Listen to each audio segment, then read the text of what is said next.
इकाई 9 हिंदी निबंध। अब अगला निबंध है उत्तरा फाल्गुनी के आसपास। उत्तरा फाल्गुनी के आसपास ये लिखा है कुबेरनाथ राय ने लिखा है। ये इनका जन्म 1933 को हुआ था और मृत्यु हुई थी 1996 में, और इसका जो प्रकाशन वर्ष है वो 1973 में है। और ये निबंध जो है विषाद योग निबंध संग्रह में संकलित है। इन्होंने और भी निबंध लिखे हैं कुबेरनाथ राय ने।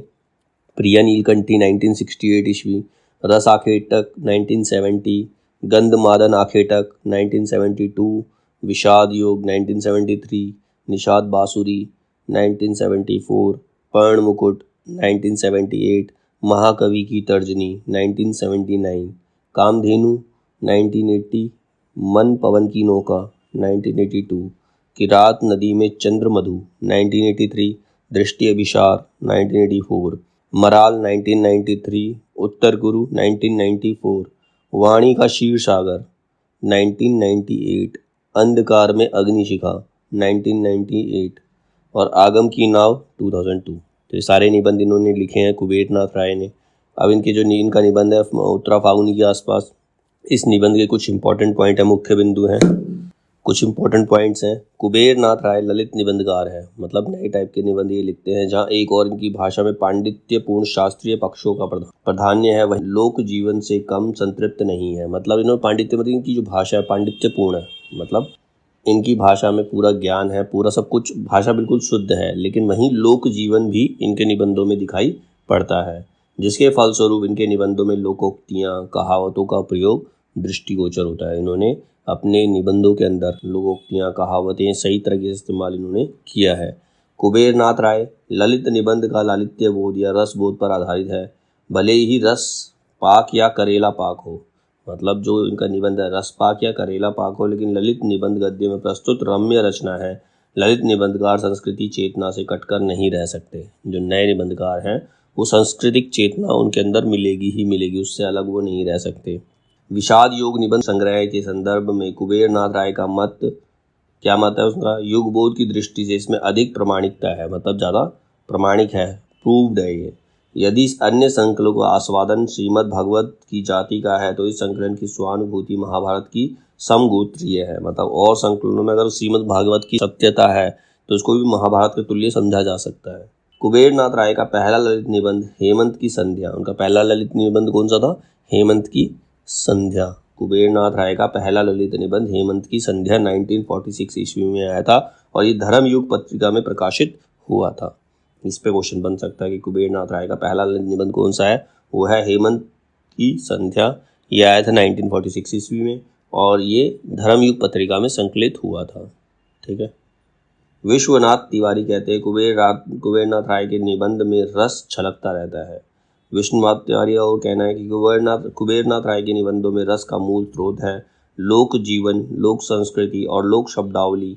गंगातरी लोक भाषा तथा भोजपुरी शब्दावली का इतना प्रयोग शायद ही किसी अन्य निबंधकार ने किया हो। इस अर्थ में विद्यानिवास मिश्र शायद उनकी बराबरी में ठहरते हैं। तो जिस प्रकार से उन्होंने अलग अलग भाषाओं का प्रयोग किया, अलग अलग शब्दावली का प्रयोग किया है, उनके सामने तो एक ही राइटर टिकता है जो है विद्यानिवास मिश्र। हम उनके समकक्ष इसको समझ सकते हैं। फिर है निबंध का सारांश। अब इस निबंध का सारांश क्या है, उत्तरा फाल्गुनी के आसपास, मतलब ये वर्षा ऋतु के आसपास का है। ठीक है। वर्षा ऋतु की अंतिम नक्षत्र उत्तर फाल्गुनी, मतलब वर्षा ऋतु का जो अंतिम नक्षत्र है उत्तरा फाल्गुनी, हमारे जीवन में गदह, पचीसी, सावन मन भावन है, बड़ी मौज रहती है। परंतु 27वें के आते आते घनघोरा भाद्रपन के अशनि संकेत मिलने लगते हैं और 30 के वर्षों में हम विधुमय भाद्रपद के काम, क्रोध और मोह का तमिश्र सुख भोगते हैं। इसी काल में अपने अपने स्वभाव के अनुसार शिक्षा कृतार्थ होती है। मतलब जो मौसम के बारे में बताया है कि किस मौसम में किस प्रकार का मन रहता है व्यक्ति का। 40वें लगते लगते हम भाद्रवन की अंतिम नक्षत्र उत्तरा फाल्गुनी में प्रवेश कर जाते हैं। जब 40वां लगता है तो हम किस में प्रवेश करते हैं, उत्तर फाल्गुनी में प्रवेश कर जाते हैं। वास्तव में सृजन संपृक्त सावधान सतर्क सचेत और करवट जीवन जो हम जीते हैं वह है इस 30 और 40 के बीच। 30 और 40 के बीच हम सतर्क रहते हैं, काम करते हैं, ठीक है, हमारे अंदर जोश रहता है। फिर 40 से 45 तक उत्तरा फाल्गुनी का काल है। जब 40 से 45, 40 से 45 के बीच में जो होता है वो उत्तरा फाल्गुनी का काल होता है। उत्तरा फाल्गुनी काल में थकावट आने लगती है, मतलब इंसान की एज के हिसाब से बताया। जब इंसान 40 से 45 ईयर का होता है तो उसके अंदर थकावट आने लगती है। अस्ति जयते वर्धते, ये 3 धीरे धीरे शांत होने लगते हैं, उनका वेग कम होने लगता है। इसके विपरीत 3 विपत्रिणमते अपक्षीयते विनियस्यति प्रबल हो उठती है। मतलब जो काम करने का जोश है वो हल्का पड़ जाता है, इंसान आलस में डूबने लगता है और काम से दूर भागता है। उन्हें प्रदोष बल मिल जाता है, वे शरीर में बैठे रिपुओं के साथ साठगांठ कर लेती है। मतलब जो शरीर रिपु, हमारे शरीर के दुश्मन कौन है? आलस्य, क्रोध, काम। तो उनके साथ वो चीज़ें हमारे अंदर बढ़ जाती है और फल ये होता है जरा के आगमन का अनुभव होने लगता है। अतः बचपन भले निर्मल प्रसन्न हो, गदह पचीसी भले ही मधुनी और मधुनी हो, परंतु जीवन का वह भाग जिस पर हमारे जन्म लेने की सार्थकता निर्भर है वह है 25 और 40 या ठेल ठाल 45 के बीच पड़ता है। मतलब जो इंसान का उद्देश्य, जीवन का उद्देश्य, वो कब पूर्ण हो सकता है? 25 ईयर्स से लेके मैक्सिमम 45 ईयर्स तक। ये 20 ईयर्स में इंसान अपने आप को प्रूव कर सकता है, उसके बाद वो कुछ नहीं कर सकता। 20 ईयर्स के अंदर वो अपने आप को प्रूव कर सकता है। जो है वैसे तो 40 ईयर तक ही होता है, लेकिन अगर फिर भी खींच खांच के ले जाए तो वो 45 ईयर्स तक, उसके बाद उसको किसी का नहीं सुनना होता। इसके पूर्व हमारे जीवन की भूमि या तैयारी का काल है और इसके बाद फलागम और निमिशिश की प्रतीक्षा है।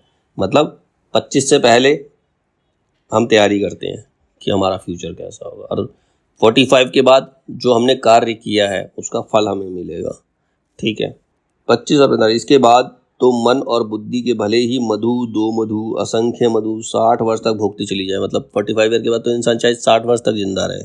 ठीक है, इस 25-45 की अवधि में भी असल हीर रचती है तिसोत्री, मतलब 30 के आसपास होता है। तिसोत्री के वर्षों का स्वभाव शरण पर चढ़ी तलवार की तरह है। उस वक्त व्यक्ति के अंदर बहुत ज़्यादा जोश होता है, वर्ष प्रतिवर्ष उस पर नई धार, नया तेज चढ़ता जाता है 40वें वर्ष तक। मतलब वो पूरी मेहनत करता, पूरा काम कर सकता है उस एज के अंदर वो। मुझे क्रोध आता है उन लोगों पर जो विधाता ब्रह्म को बूढ़ा कहते हैं और चित्र में तथा प्रतिमा में उन्हें वयोवृद्ध रूप में प्रस्तुत करते हैं। ब्रह्मा जी को बूढ़ा दिखाया गया, सफ़ेद दाढ़ी, मतलब तो वो चीज़ गलत है। जो सर्जक है, जो सृष्टि करता है, जो सृष्टि का निर्माण करता है, वो बूढ़ा कैसे हो सकता है? बूढ़ा नहीं हो सकता। वह निश्चय ही चिर युवा होगा। प्राचीन या बहुकालीन का अर्थ जर्जर या बूढ़ा नहीं होता। मतलब पुराने का और बहुत पुराने का अर्थ ये नहीं कि वो बूढ़ा होगा। जो सर्जक है, पिता है, प्रॉफिट है, नई लीग का जनक है, प्रजा है, वह रूपम माध्यम मध्याव या रोमांटिक काम किशोर भले ना हो, परंतु दांत शरा, बाल झरा, गलितम, पलितम, मुंडम कैसे हो सकता है? मूर्ख नहीं हो सकता, गंजा नहीं हो सकता, बूढ़ा दांत गिरे हुए नहीं हो सकते उसे तो अनुभवी पुंगव तिसोत्तर युवा के रूप में ही स्वीकारना होगा। तो ब्रह्मा जी की जो मूर्ति है वो गलत है, क्योंकि वो सृजक है, सृजक बूढ़े नहीं हो सकते। जवानी का एक चमाचम धारदार खड़क है, जवानी जो एक चमाचम धारदार खड़क है, उस पर चढ़कर असिध्राव्रत और वीराचार करने वाली प्रतिभा ही पावत दग्ध होठों से देवताओं की भाषा बोल पाती है। युवा अंग के पोर पोर में फास्फोरस चलता है। युवा वन में उस फास्फोरस का रूपांतर हजार हजार सूर्यों में सम्मिलित पावक में हो जाता है। मतलब जो युवा होता है उसके अंदर इतना तेज होता है कि पूरे संसार को रोशनी दे सकता है, वो संसार के लिए एक अच्छा कार्य कर सकता है। इतनी क्षमता उसके अंदर होती है कि युवा के अंदर। मेरी समझ में सृष्टिकर्ता की, कवि की, विप्लव नायक की, सेनापति की, शूरवीर की, विद्रोही की कल्पना श्वेत केश वृद्ध के रूप में नहीं की जा सकती। मतलब वो एक सफ़ेद बालों वाला बूढ़ा तो हो ही नहीं सकता था। प्रजापति विधाता को सदैव 30 वर्ष के पट्टे सुंदर युवा के रूप में ही कल्पित करना समीचीन है, तो उसको एक 30 वर्ष का युवा ही मानना चाहिए। वास्तव में 30वां वर्ष जीवन के सम्मुख फण उठाए एक प्रश्न चिन्ह को उपस्थित करता है, और उस प्रश्न चिन्ह को पूरा उसका समाधान मूल्य हमें चुकाना ही पड़ता है। जब हम जवान होते हैं 30 साल के आसपास की एज में, तो हमारे दिमाग में बहुत क्वेश्चन होते हैं, हम कैसे करें, क्या कर सकते हैं और ये चीज़ कैसे होगी, और हमारे दिमाग को, हमारी जो कैपेबिलिटी है उसको उत्तर देना ही पड़ेगा कि वो क्या कर सकता है। किसी भी पुरुष या नारी की कीर्ति गरिमा इसी प्रश्न चिन्ह की गुरुता और लघुता पर निर्भर करती है। जिसके मन में प्रश्न है वो सक्सेस हो सकता है, जिसके मन में प्रश्न नहीं है वो सक्सेस भी नहीं हो सकता। गौतम बुद्ध ने 29 वर्ष की अवस्था में ग्रह त्याग कर अमृत के लिए महाभिनिष्करण में अपना संदेश सरमन ऑफ द माउंट दिया था। 29 ईयर की एज में सब कुछ त्याग कर उन्होंने एक उपदेश दिया था। गिरि शिखर प्रजनन के ऊपर उन्होंने एक उपदेश दिया था, जिसको सरमन ऑन द माउंट कहते हैं। और 33वें वर्ष में उन्हें सलीब पर चढ़ा दिया गया। उनका समूचा उपदेश काल 3 वर्ष से भी 30 के आसपास, वास्तव में 27 वर्ष में हुआ था। मतलब आसपास ही उनका वनवास हुआ था। उस समय सीता की आयु 18 वर्ष की थी और वनवास के 13वें वर्ष में अथवा सीता का 30वां पार करते करते सीता हरण की ट्रेजेडी घटित हुई थी। जब उन्हें वनवास मिला था तो वो 18 साल की थी, ठीक है। जब 13 वर्ष बीत गए, मतलब उसकी भी आयु भी 30 वर्ष से ऊपर हो गई, तो उस वक्त उनके साथ ये ट्रेजेडी हुई, उनका हरण हुआ, ठीक है। अब 30वां वर्ष सदैव वर्ण के महामूर्त के रूप में आता है और संपूर्ण दशक उस वर्ण और तेज के दाह से अविष्ट रहता है। 30 दशक जीवन का घनघोर कुरुक्षेत्र है। 30 के बाद का जो जीवन होता है वो घनघोर कुरुक्षेत्र के मैदान में इंसान को लड़ना पड़ता है, हर किसी चीज से लड़ना पड़ता है। यह काल गधे पचीसी के विपरीत एक शूरधार काल है, जिस पर चढ़कर पुरुष या नारी अपने को आविष्कृत करते हैं और अपने मर्म और धर्म के प्रति अपने को सत्य करते हैं तथा अपने अस्तित्वगत महिमा उद्घाटित करते हैं। मतलब उनका अस्तित्व किस लिए है, अपने आप को प्रूव करते हैं। शॉर्ट में हम कह सकते हैं कि इस एज में, 30 के बाद की एज में इंसान जो होता है अपने आप को, चाहे वो नर हो चाहे नारी हो, अपने आप को प्रूव करता है। तो कम से कम ऐसा करने का अवसर तो अवश्य पाते हैं, उनका पास ऐसा करने का अवसर भी होता है, पूरा जोश भी होता है, सब कुछ होता है। 40 लगने के बाद 45 तक यथास्थिति की उत्तर फाल्गुनी चलती है, मतलब एक आलस से भरा जीवन चलता है। इसमें जीवन की प्रतिकूल और अनुकूल उर्मियां परस्पर के संतुलन को खोना प्रारंभ कर देती है और प्राण शक्ति अवरोहण की ओर उन्मुक्त हो जाती है। मतलब उसमें इंसान सोचने लगता है अब वो कुछ नहीं कर सकता, अब जो हो गया वो हो गया, इससे ज़्यादा कुछ हो नहीं सकता। मन हारने लगता है, सृष्टि अनाकर्षक और रति प्रतिकूल लगने लगती है, बुद्धि का तेज घट जाता है और वह स्वीकार पंथी होने लगती है। जो मिल रहा है उसी को स्वीकार कर लो, जैसा चल रहा है चलने दो।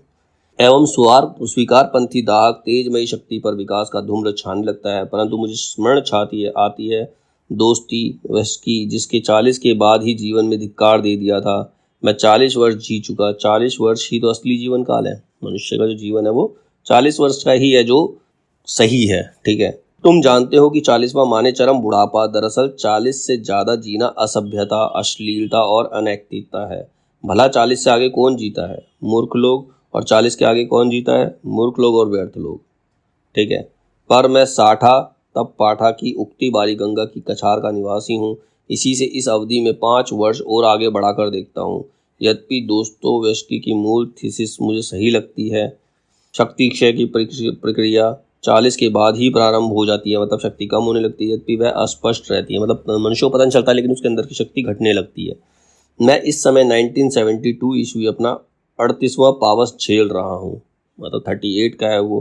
भाद्र की पहली नक्षत्र मधा में अगाध जल है। पृथ्वी की तृषा, आश्लेषा और महा के जल से तृप्त होती है। मधा के बाद आती है पूर्व फाल्गुनी, जो बड़ी ही रंगी कंडम नक्षत्र है। इसका पानी फसल जायदाद के लिए हानिकारक तो है ही, उत्तर भारत में बाढ़ वर्षा का भय भी सर्वाधिक इसी नक्षत्र काल में रहता है, ठीक है। मतलब उसके अंदर ना तो पूरी तरह से आलस होता है, ना पूरी तरह से जोश होता है, तो वो अपना नुकसान कर सकता है। जैसे उस समय की जो बारिश है वो फसलों को नुकसान कर सकती है, जैसे ऐसे ही हमारे जीवन का जो समय है वो हमें नुकसान दे सकता है। इसी से उत्तर भारतीय गंगा तीरी किसान इसे कीर्तिनाशा कर्मनाशा नक्षत्र मानते हैं। इसके बाद आती है उत्तर फाल्गुनी भाद्रपद की अंतिम नक्षत्र, जो समूचे पावस में मधा के बाद दूसरी उत्तम नक्षत्र है। इसका पानी स्वास्थ्यप्रद और सौभाग्य कारक होता है। जब उत्तरा फाल्गुनी आती है तो उसका पानी जो होता है वो स्वास्थ्यपूर्ण होता है। अतः आज पूर्वा फाल्गुनी का अंतिम पान पात्र मेरे होठों से संलग्न है। क्रोध मेरी खुराक है, गुस्सा है उसके अंदर। लोभ मेरा नयन अंजन है और काम भुजंग मेरा क्रीड़ा सहचर है। इसको ही मैं क्रमशः विद्रोह, प्रगति और नव लेखन कहकर पुकारता हूँ। भले ही यह विकार जल हो, भले ही इसमें श्रेय प्रेय गति मुक्ति कुछ भी ना हो, परंतु इसमें जीर्णता जर्जरता नहीं है, क्योंकि वो 38 का ही है अभी, तो मतलब जीर्णता से उसके अंदर आलस अभी नहीं है। ये जरा और वृद्धत्व का प्रतीक नहीं है। पूर्वा फाल्गुनी द्वारा प्रदत्त विक्षिप्तता भी यौवन का ही एक अनुभव है। मुझे लग रहा था कि मेरे भीतर कोई उपंग बजा रहा है। यह उपंग के तालबद्ध स्वर को अधिक सजीव और मार्मिक कर देती है। मैं अपने भीतर बसते यौवन का यह उपंग संगीत सुन रहा हूँ और मनोविकारों का चक्कर पान कर रहा हूँ। आज जगत वही नहीं रहा जो 13 वर्ष पूर्व था। मतलब उसकी जब जीवन के 13 साल पहले का जो जगत संसार था वो आज नहीं है। एक ग्रीक दार्शनिक की उक्ति है कि एक नदी में हम दोबारा हाथ नहीं डाल सकते, क्योंकि नदी की धार क्षण प्रतिक्षण और ही होती जा रही है। मतलब हम नदी में हमने हाथ डाला तो जल तो बहकर निकल गया, जब हम दूसरी बार हाथ डालेंगे तो हमें वो जल नहीं मिलेगा जिसमें हमने पहले हाथ डाला था। तो वही इसका कहने का मतलब है, क्योंकि नदी की जो धार है क्षण प्रतिक्षण बदलती जा रही है। काल प्रवाह भी एक नदी है, समय भी ऐसे ही बीतता है। एक क्षण जो चला गया उस क्षण को हम दोबारा नहीं ला सकते और उसकी कोई बिंदु बूंद भी स्थिर नहीं होती। समय चाहे हम काम करें चाहे ना करें, समय को चलना ही है, समय नहीं रुकेगा किसी के लिए भी। अतः शताब्दी के 8वें दशक के इस प्रथम चरण में मुझे उसी प्रश्न को पुनः सोचना है, कैसे अपनी दैहिक यौवन को नहीं तो मानसिक यौवन को ही निरंतर धार और चिरंजीवी रखा जाए। शरीर तो कमज़ोर होना ही है, शरीर की क्षमता कम होनी ही है, तो इंसान कर क्या सकता है? तो उस समय में इंसान अपने दिमाग को जवान कर सकता है, अपने दिमाग को धारदार रख सकता है, अपने दिमाग को एक्टिव रख सकता है, वो उसके हाथ में है। उस दिन तो मैं सीधा सीधा उत्तर ढूंढ निकाला था, यथति की तरह 13 पुत्रों से यौवन उधार लेकर। एक यथति था जिसने अपने 13 पुत्रों से अपना उनका यौवन उधार ले लिया, अर्थात मैं कोई नौकरी ना करके मैं अध्यापन करूं तो मुझ 55 या 60 वर्ष की आयु तक युवा शिष्य शिष्याओं के मध्य वास करने का अवसर सुलभ होगा। तो उसने क्या सोचा, मैं टीचर बनता हूँ, तो अगर मैं 50 से 60 साल का भी होऊंगा तो भी मुझे जवान लड़के लड़कियों के साथ रहने का मौका मिलेगा, उनके जीवन को जीने का मौका मिलेगा। मैं इनकी आशा आकांक्षा उत्साह साहस उद्यमता आदि से वैसे ही अनुप्राणित और अवशिष्ट रहूंगा जैसे चुंबकीय आकर्षण क्षेत्र में पड़कर साधारण लोहा भी चुंबक बन जाता है। तो मैं उनसे हमेशा प्रेरित होता रहूँगा कि वो किस तरीके से अपनी लाइफस्टाइल को जी रहे हैं, तो मैं भी वैसा करने का प्रयास कर सकता हूँ। 13 वर्ष पहले का चिंतित समाधान आज व्यर्थ सिद्ध हो गया है, मुझे अन्यत्र चिर यौवन का अनुसंधान करना होगा। मतलब उसे ऐसा हो नहीं पाया, कहीं ना कहीं मेरे अंदर अमृत कला की गांठ होगी, उसे ही मुझे आविष्कृत करना होगा। जो बाहर अप्राप्य है वह सब कुछ भीतर भीतर सुलभ है। मैंने अपने ही हृदय समुद्र का मंथन करके प्राण और अमृत के स्रोत किसी चंद्रमा की आविष्कृत करूंगा। 13 वर्ष पुराना समाधान आज काम नहीं आ सकता। जो 13 वर्ष पहले मैंने समाधान निकाला आज काम नहीं आएगा, तो मुझे अपने अंदर का अमृत मंथन करना होगा, मुझे अपनी सोच को तेज करना होगा, मुझे कुछ और सोचना होगा। मैं मानता हूँ कि समाज और शासन में शब्दों के व्यू के पीछे एक कपट पाला जा रहा है। अपना मस्तक काट कर स्वयं उसी का रक्त पीना तत्राचार वीराचार हो सकता है, परंतु यह ना तो क्रांति है और ना ही समझ। खुद को काट कर क्या फायदा। पुरानी पीढ़ी का चिरक्षित्व मुझे भी अच्छा नहीं लगता। मैं भी चाहता हूँ कि वह पीढ़ी अब खिजाज आरसी का परित्याग करके संन्यास ले ले। शासन और व्यवस्था के पुतलीधरों की मशीन कन्याएं उनकी बूढ़ी उंगलियों के सूत्र संचालन से ऊब गई हैं और उसकी गति में रह रहकर छंद पतन हो रहा है। यह बिल्कुल न्याय संगत प्रस्ताव है। कहने का मतलब यह है कि हमें फालतू की जगह घेरे नहीं रखना चाहिए, हमें आने वाली युवा पीढ़ी को मौका देना चाहिए, उनके लिए जगह छोड़ देनी चाहिए कि पूर्व पीढ़ी अपनी मनुस्मृति और कोपिन बगल में दबाकर पुतलीधर से बाहर हो जाए और नई पीढ़ी को अर्थात हमें और हमारे बाल खिच्चियों को अपने भविष्य के यश अपयश का पट स्वयं बुनने का अवसर दें, जिससे वो भी अपने कल्पित नक्शों और अर्जित हुनर को इस कीर्ति पट का काटने का अवसर पा सके। उन्हें भी अवसर मिलना चाहिए, परंतु ऐसा सब करना एक आत्मघाती प्रक्रिया नहीं। 1922 में लेनिन ने लिखा था, उस सारी सभ्यता संस्कृति को जो पूंजीवाद निर्मित कर गया है हमें स्वीकार करना होगा और उसके द्वारा ही समाजवाद गढ़ना होगा। पूर्व पीढ़ी के सारे ज्ञान, सारे विज्ञान, सारी यांत्रिकी को स्वीकृत कर लेना होगा, उसकी सारी कला को स्वीकार कर लेना होगा। हम सर्वहारा संस्कृति के निर्माण की समस्या तब तक हल नहीं कर सकते जब तक ये साफ साफ ना समझ लें कि मनुष्य जाति के सारे विकास और संपूर्ण सांस्कृतिक ज्ञान का आहरण किए बिना यह संभव नहीं है। हमें पुरानी सारी चीज़ों का अध्ययन करना पड़ेगा, उनके बारे में शोध करना पड़ेगा, तभी हम आगे बढ़ सकते हैं और उसे समझकर सर्वहारा संस्कृति की पुनर्रचना करने में हम सफल हो पाएंगे। सर्वहारा संस्कृति का मतलब क्या है? सारी संस्कृतियों के बारे में जानना और जिसमें जो सही है उस चीज़ को स्वीकार करना। सर्वहारा संस्कृति अज्ञान शून्य से उपजने वाली चीज़ नहीं, ना यह उन लोगों के द्वारा गढ़ी जा सकती है जो सर्वहारा संस्कृति के विशेषज्ञ विद्वान कहे जाते हैं। ये सब बातें मूर्खतापूर्ण हैं, इनका कोई अर्थ नहीं होता। सर्वहारा संस्कृति उसी ज्ञान का स्वाभाविक सहज विकास होगी जिसे पूंजीवादी, सामंतवादी और अमलातांत्रिक व्यवस्थाओं के जुए के नीचे हमारे संपूर्ण जाति ने विकसित किया है। क्रांतिकारियों का पितामह मतलब क्रांतिकारियों का दादा लेनिन, जिसे एक कट्टर बंगाली मार्क्सवाद नरेंद्र नाथ राय ने अपनी पुस्तक शेक्सपियर हिज ऑडियंस के पृष्ठ 49 और 50 पर उद्धत किया है। मतलब उनकी पुस्तक है शेक्सपियर हिज आइडियज, उसका पेज जो है 49-50 उस पर उसके बारे में लिखा है। आज प्राय लोग पुकार कर कहते हैं, देखो देखो जोखिम उठा रहा हूँ, मूल्य भंजन कर रहा हूँ। अरे बंधु, जोखिम उठा रहे हो या नाम कमा रहे हो, यह तो आज को प्रतिष्ठित बनाने और जागृत सिद्ध करने का सबसे सटीक तरीका है। मतलब दिखावा करते हैं लोग, शॉर्टकट यानी कि तिरछा रास्ता। जोखिम तुम नहीं उठा रहे हो, तुम तो धार के साथ बह रहे हो, यह बड़ी आसान बात है। आज जोखिम वह उठा रहा है जो नदी की वर्तमान धारा के प्रतिकूल धार के हुक्म को स्वीकारते हुए कह रहा है, मूल्य भी क्या तोड़ने की चीज़ है? जो तोड़ेंगे वह बदला जा सकता है, तोड़ा नहीं जा सकता। मूल्य को तोड़ा नहीं जा सकता, उसको बदला जा सकता है।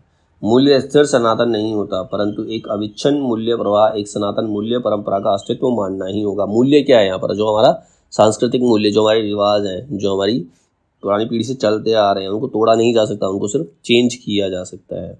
नए बाल खिल्य दार्शनिक कहेंगे यह धार के विपरीत जाना हुआ, यह तो प्रतिक्रियावाद है। ऐसी अवस्था में मेरा उन्हें उत्तर है, कभी कभी नदी की धार पथभ्रष्ट भी हो सकती है। नदी की धार के साथ साथ तुम कहीं खाई में भी गिर सकते हो। तो इसीलिए जब तुम्हें दिख रहा है कि आगे खाई है तो उसके साथ बहने से अच्छा है कि तुम उसके विपरीत चलो। वह सदैव प्रगति की दिशा में नहीं बढ़ती, वह स्वभाव से अधोगति की ओर जाने वाली होती है। अतः मैं धार के साथ न बहकर अकेले अकेले अपने अंदर की अमृत कला का आविष्कार करने को कृत संकल्प हूँ। बिना रोध के, बिना तट के जो धार है वह कालमुखी बनिया है, रोधवती और तटिनी नहीं। योन यह तो मैं मानता ही हूँ कि सर्जक या रचनाकार के लिए नॉन कन्फर्मिस्ट होना जरूरी है। इसके बिना उसकी सृष्टा प्राणवती नहीं हो पाती और नई लीक नहीं खोज पाती। अजय, मुझे भी विद्रोही दर्शनों से अपने को किसी न किसी रूप में आजीवन संयुक्त रखना ही है। एक लेखक होने के नाते यही मेरी नियति है और इस तथ्य को अस्वीकृत करने का अर्थ है अपनी शिक्षा की सारी संभावनाओं का अवरोध।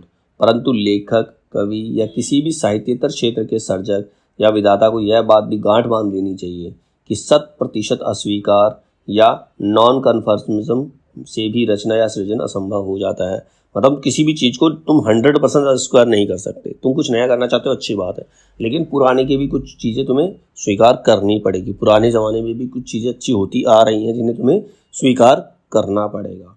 तो इसीलिए तो उसके साथ साथ हमें नया लाना है। पुराने के आविष्कार से ही नए का आविष्कार संभव है, परंतु नए भावों या विचारों के उद्गम के बाद उपकरण या अभिव्यक्ति के साधन का प्रश्न उठता है। अब नए साधन हमने ढूंढ लिए, लेकिन हम उसको कैसे अभिव्यक्त करें? और इसके लिए नॉन कन्फर्मिज्म को त्याग कर 75% 75% पुराने उपकरणों में से ही निर्वाचित संशोधित करके कुछ को स्वीकार कर लेना होता है। रचना की आइडिया के आविष्कार के लिए तो अवश्य विद्रोही मन चाहिए। कुछ आइडिया चाहिए तो विद्रोही मन, तुम्हें उसके अगेंस्ट जाना ही है।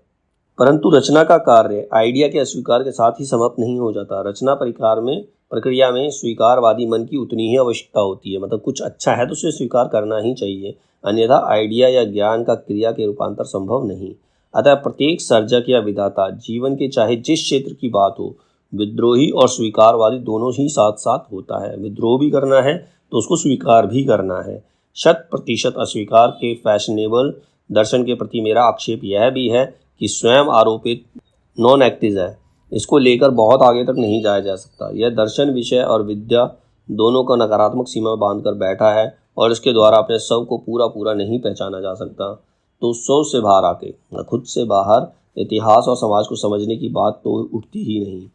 यह 100% अस्वीकार का दर्शन कभी अस्तित्ववाद का चेहरा लेकर आता है तो कभी नव्य मार्क्सवाद का। मार्क्सवाद में क्या था कि नया लेके आओ, पुराने को छोड़ दो। और ये दोनों मानसिक बौद्धिक स्तर पर मुसेरे भाई हैं। ये एक ही असोन्मुख संस्कृति की संतानें हैं। योग शास्त्र में मन की 5 अवस्थाएं कहेंगे। योग शास्त्र में तो मन की 5 अवस्थाएं होती हैं। पहला क्षिप्त, विक्षिप्त, विमूढ़, निरुद्ध और आसड़। ये दोनों दर्शन विमूढ़ स्थिति के दोनों भिन्न संस्करण है। विमूढ़ मतलब मूर्ख, मतलब सत्य को देखकर भी आंख बंद कर लेना। अतः ये दोनों त्याज्य हैं, तो उसको हम त्याग कर देना चाहिए। यह बाढ़ बन्या का काल है। नदी अपनी दिशा भूलकर कुल छोड़कर उन्मुक्त हो गई है। अतः बुद्ध जीवी वर्ग से धीरता और संयम अपेक्षित है। घबराकर वन्या की पथभ्रष्ट धार के प्रति आत्मसमर्पण करने की अपेक्षा जल के उत्तरण, वन्या के उतार की प्रतीक्षा करना अधिक उचित है। पानी हटने पर नदी की कूलों के बीच लौट आएगी।